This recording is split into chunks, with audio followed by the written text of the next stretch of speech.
we interrupt our regular programming to bring you Family on the COVID-19 Frontline, a special edition of Meet Us at the Café.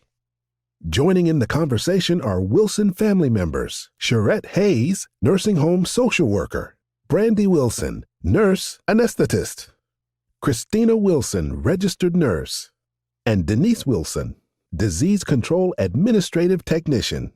These are their frontline stories. And now, here's your host, Charlotte Sistrun. Yes, we interrupt our regular programming because a global pandemic, COVID-19, is interrupting and disrupting our lives. In the midst of it all, there are people, I like to call them angels among us, on the front line, risking their lives to take care of us, providing essential services to keep us safe and healthy. Ironically, I saw a connection between COVID-19, the Wilson name, and Philadelphia, Pennsylvania. We, the descendants of Joseph and Viola Wilson, virtually celebrated Thanksgiving 2020. Instead of the usual festive in-person get-togethers at each other's homes, my 6 remaining brothers and sisters, now seniors, with me being the eldest, are among the high-risk population. Most were born and raised in Philadelphia, Pennsylvania, now scattered throughout the country with extended families of their own. We put our COVID-19 issues aside and enjoyed each other's company via the airwaves. The invisible silent killer was affecting us all on that call, one way or the other. A global pandemic, Wilson and Philadelphia, Pennsylvania. It seemed like history was repeating itself. A global pandemic infecting 1/3 of the world's population. Masks, stores closing, a polarized country. These images and headlines sound familiar. No, they are not from today, but rather from 1918. President Woodrow Wilson was president. He wanted to focus on the magnitude of the war efforts, not the pandemic. So in Philadelphia, Pennsylvania, my siblings' birthplace, a parade was held to commemorate the sale of war bonds. Philadelphia became a hotspot. Thousands of Philadelphians died as a result. But like today, 102 years later, there were those angels among us who were frontline workers risking their lives to save us. Back to the Wilson family Thanksgiving. A social distancing seniors, my thoughts about COVID-19 were influenced by what I saw on TV and social media. Armed with rationed toilet tissue, face masks, hand sanitizer, and a whole lot of prayer, I was constantly fighting paranoia and fear that the virus would attack and no family would be with me as I took my last breath. On that family Thanksgiving Zoom call were frontline workers, and I wanted to talk with them to hear firsthand what's really going on. 4 of them agreed to share their experiences in a separate Zoom conversation immediately after the Thanksgiving fellowship.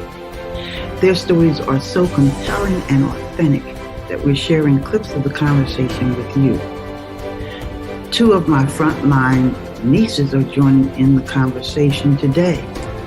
We'll talk and share a few clips from the after Thanksgiving conversation that they and other frontline family were a part of, and end with an original poem to families of those in hospitals and nursing homes. Welcome, Shirette. You're a social worker. Joining in the conversation is my dear Tina Wilson, who is a registered nurse. Hi, Tina, how are you? Hi, thanks for having me on. Yes, indeed. So we're going to get right into it. We're going to start with Shirette. Talk about COVID-19 in the nursing homes, your experience with it. I know it's not just the clients, the seniors, but you've got the workers, you've got staff members, you've got a lot of elements to this that people are not aware of. So let's talk about your experience and how you deal with it as a social worker. I mean, you're the mediator. You've got to give news. You're the interpreter. So that's the way you handle it that means so much to someone that may be the difference between them, their depression, their hope, or whatever. So talk a little bit about what you do, Shirette. I think that you hit the nail on the head when you said that there's a lot of layers to this, because there really is. There are a lot of things that I don't think people even take into consideration when thinking about this pandemic and how it affects everyone that is working in a nursing facility, nursing home. Like you said, it will definitely bring on depression with our residents. We have had them, of course, isolated for this whole entire pandemic, which means they have to be in a room. They can only come out to take showers. They can see their family members, but they have to see them through a window. They can, they had just tried to start doing outside visits with the residents, but it's getting too cold for that. So it's put a big, damper on how their quality of life. It's definitely been a rise in depression in the nursing homes because of the pandemic, not being able to do activities, not just seeing families, but socializing with, their neighbors, someone who might live across the hall from them. It's just a really tough time. It's really tough for the staff members as well. Number one, having to, worry about putting other people at risk, putting themselves at risk. It's just really tough in that way. So, Shirette, how are you handling this? And I know you have children also. So how are you handling this? Has it affected you? Well, just in social work in general, and I think it also, spills over to nursing as well. You kind of have to be empathetic to the people who you are serving. And it is not as easy in this situation to kind of just turn off. It's not something you can normally turn off like a light anyway, with a light switch. Because when prior to the pandemic, you would be able to come home and not really, kind of focus on your family, focus on your life, and kind of take a step back. But now the pandemic it's still here, whether or not you're at work or not at work. So basically taking care of myself the best way that I can, taking care of my mental health, taking quote unquote breaks. Now, do you have to suit up? I do. At the nursing home, we do have a rehabilitation area, and we have long-term care. For our rehab residents, I am required to wear a gown and goggles and a mask and also gloves when I'm going to work with our residents. Oh my goodness. And how is the PPE supply? It's definitely a shortage in PPE. We are asked to reuse a lot of our PPE, which is not, of course, recommended, but it's the best that we can do. We try to exchange them out as often as humanly possible, but at the same time, trying to make sure that we maintain whatever we do have. Because there's such a shortage. I was also talking to Tina. Tell us about what you do, Tina. I am a registered nurse at one of the major hospitals here in Philadelphia. We working in the emergency department observation unit. We see anyone. Most of our patients do get screened. Actually, all of our patients get screened for COVID. However, their test does not come back right away. And you can face a patient who is pending a test and it actually may come back positive. You just do not know. Anyone is vulnerable. And especially the senior population, they are at most risk because usually there's underlying conditions and health issues that are affecting them, and they may not fight a disease as quickly as someone who's younger. But this COVID-19 it finds anyone to affect, unfortunately. And that's what makes it so dangerous. Shirette, on that note, so if someone is tested, are they tested in the nursing home to find out if they're COVID-19 positive? They are. Naturally, we test weekly anyway, and that's all staff, all residents, and even we do have private duty sitters that come in for some of our residents as well. Once a resident is confirmed COVID-19 positive, do they automatically get sent to the hospital? They do not get sent to the hospital unless there are symptoms that we cannot take care of in the nursing home. Otherwise, anything that they would need as far as oxygen, we usually can maintain in the nursing home. And so, Tina, you're not seeing an onslaught of seniors because from what I'm hearing, the seniors are being treated in the nursing homes if they don't have severe cases of it. And so what you're seeing is everyone, and it doesn't discriminate. Through your eyes, it does not discriminate. Mm-hmm. That's correct. How are you dealing with this, Christina? Because you're another one. Both you and Shirette will cry at the drop of a hat, you know? How are you dealing with this? I have seen, patients come in who are 20, 30, 40 years old, who have the case of coronavirus, and you don't know. There is such a thing as asymptomatic COVID-19 positive patients. It is.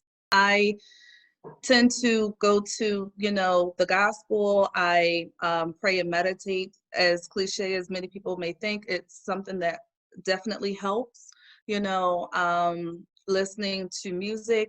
I sympathize with everyone, and someone may lose their loved one. Someone may lose,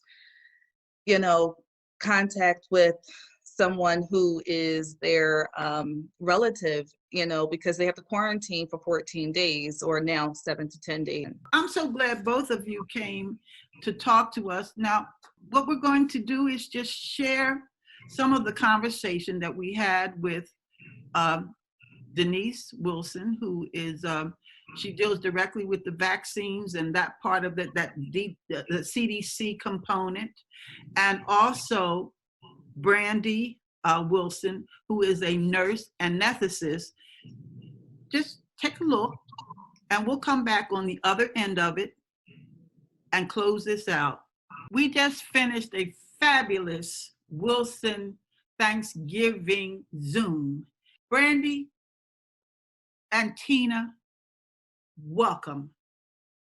Tell us about COVID-19 and what you do and how it affected your lives and the lives of the people that you serve. COVID, it came on very early on in this area, especially coming from New York and then traveling down to New Jersey.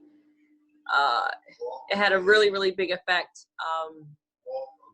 I basically deal with the COVID patients that need to have a breathing tube placed.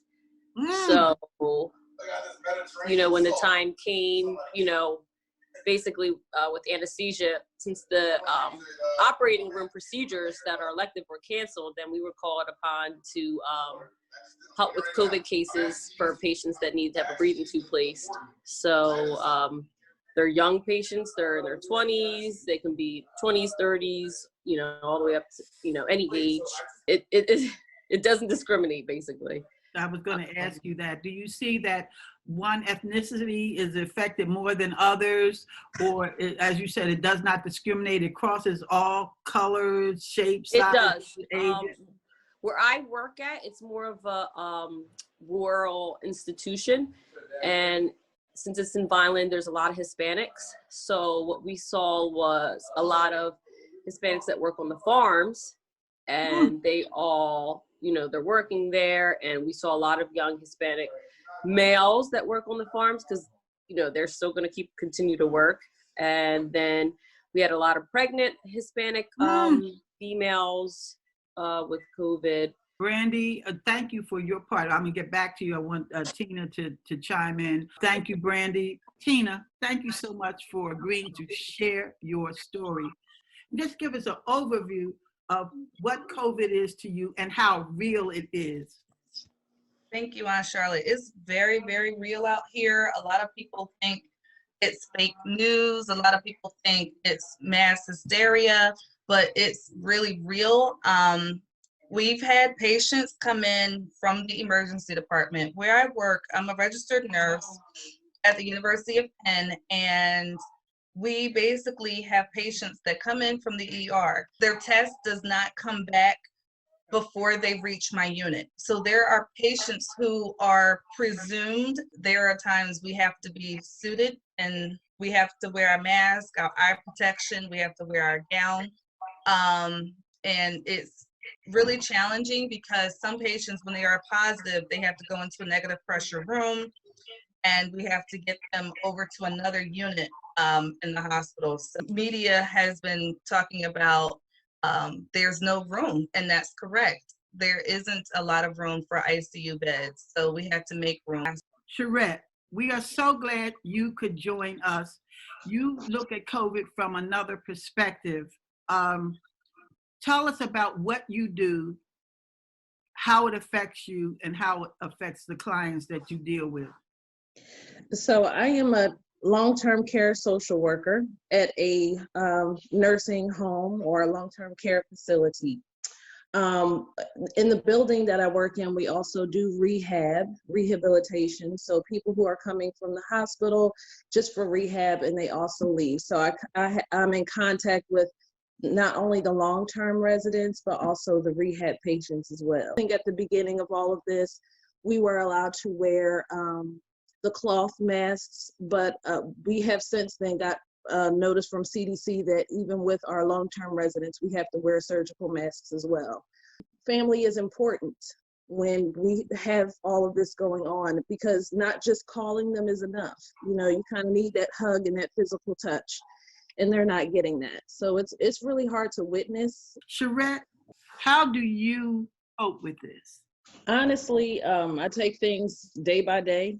I am just of course making sure I take all of the precautions, encouraging my children to take precautions, because I can't hold them hostage. Having a college student, you kind of get concerned about them too. I think it's so important to take care of your mental health.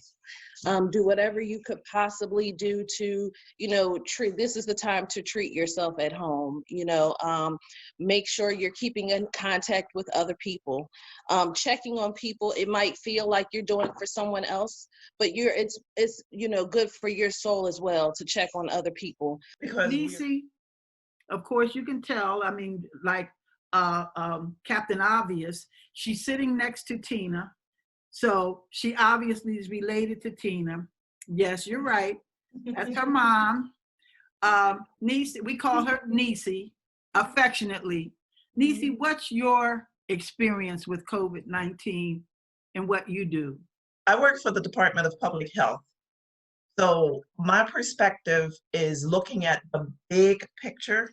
We watch what's happening in the country, but we are more specifically, we're looking at what's happening in Philadelphia. So we had been monitoring what was happening in New York and in New Jersey.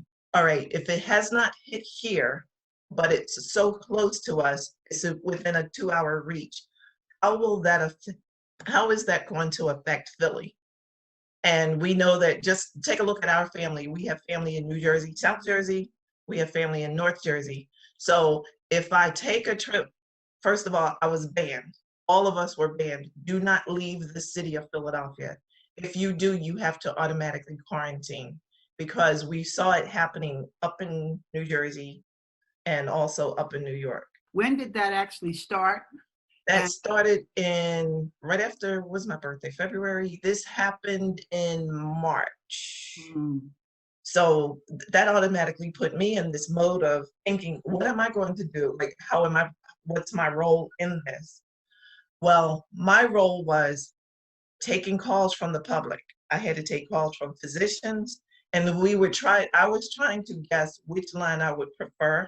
I was like, let me try the physician's line versus the public, because at least physicians understand the clinical piece, or not completely, as I said, it's a new disease, but they understand the clinical piece. Then that did not work out too well, because physicians were asking questions that none of us were prepared to answer. Denise, what about the vaccines? It may be to our advantage that there are only going to be a few doses available that will start with the frontline workers. And then it's going to be rolled out in phases. So frontline workers, then next will be the people who are highest risk in the population. And by that time, other vaccines will probably be rolling out. It's one that they talk about that's stored at minus 84 degrees or 94 degrees. I mean, if you open this freezer, your fingers will drop off. You have to be prepared to open this door. I do want to mention that today is Thanksgiving. And yes, thank you for bringing it back home. Yes. I'm glad that we as a family decided not to get together. We decided to listen to the government. We have numerous family members spread out throughout the United States. And I'm actually really nervous, because I do see people gathering, whether it's on social media, whether it's the news, and I just cringe from a nursing standpoint, because I don't want any other lives to be in danger. And the biggest risk is going to the market, getting gas, ATM machines, because of contact. How do you live with all of this and not become so paranoid? So this is how I live. This is my bag, okay? And this is completely spontaneous, but in here on my keys, my hand sanitizer. Yes. I keep that with me. So when I go to get gas, if I don't have, a glove or a tissue, I simply hand sanitize before and after. I see what you have on. You have on a paper mask, one of the 3 or 4 ply paper masks. And what is the correct way to put the mask on? So you see people, I'm just going to use you as a demonstration. So some people are in the market, they're wearing their mask, but it's under their chin. You see people like this. This is definitely a way to spread the disease. Because of droplets. Droplets. This is the correct way. Yep. And also, too, there's a certain way to take off your mask. It's really important to also try your best not to touch your mask. I had to learn that the hard way. By your ears, and then you let it fall down forward. CDC actually has a list. If you go to cdc.gov, and more than likely it's been about a month since I was on the specific, like the main website, but they do have a listing. This thing is real. Charlotte, may I say something, share something with you? Because I told you about taking the calls early on. Yes. I've worked here for in 2 weeks it'll be 27 years. Mm-hmm. This was the toughest year I've seen. I've been through lots of outbreaks, measles, hepatitis. I've been through I have been through outbreaks. Chickenpox. This was the toughest year. And I think part of it was because we still haven't gotten over hepatitis A, but I was boots on the ground with that. And then to have coronavirus come right on top of us. And also, if I may interject, right now we're in the middle of flu season. So last year we had influenza A and influenza B. And now we're having, in the middle of the winter season, we have coronavirus. This has been such a powerful discussion. Because we are creatures of habit. People are not adhering because they've been locked down. They're like, I gotta go see my I know, we're crazy. So that's going to cause another wave. Just know it. So just give it about 2.5 to 3 weeks. You'll see the next wave. It's just reality. I appreciate everybody who was on the show, who talked in the other segment of the show and shared their experiences. Hopefully you enjoyed hearing the experiences. I don't know if you can enjoy hearing about COVID-19. Maybe there's another way to say it, but this is Frontline. I feel so proud. I salute every one of you, not just my family members, but those who have been frontline and keeping it safe for us. Not only us unstoppable seniors and us unsung survivors. Well, right now, all of us who survived this are unsung survivors, and each one of us has a uniquely spectacular story to tell. Shirette, I understand that you wrote a poem. Close out with that poem. Absolutely. I wrote this poem because our activities coordinator at the nursing home was looking for a poem to send in the newsletter on behalf of the residents, something that was very relevant to the times, to our pandemic, because they missed their family members. I decided to write something that she could send to the families, and I just thought it would be representative of the residents in the nursing home, as well as anyone who is in quarantine, isolation, people who are in hospitals. And it's called "We Miss You, But We're Okay." We miss you, but we're okay. During this time when things are rough, we know you miss us and you've had enough. We look forward to your messages and your sweet calls while we have help from our nursing heroes walking the halls. One thing's for sure, our love is still here as we are connected by our hearts, even when you're not near. There are lots of rules, but it's for the best. Just stay safe for us and we'll do the rest. Together, we'll get through. Very soon, we pray. But in the meantime, know we miss you, but we're okay. Pandemic update. Since these recordings, cities received first vaccine allotments in mid-December. First dose vaccinations began. Numerous Wilson family tested positive, then tested negative after quarantine. Coronavirus infections and deaths continue to spike going into 2021. New variant virus strain detected. And last but not least, the incoming administration pledges nonpartisan, strategic, all-out war against the pandemic. Thank you, all you frontline workers, for what you are doing. Again and again and again, thank you. We're going to get through this together. Have a great day, and we'll see you next time.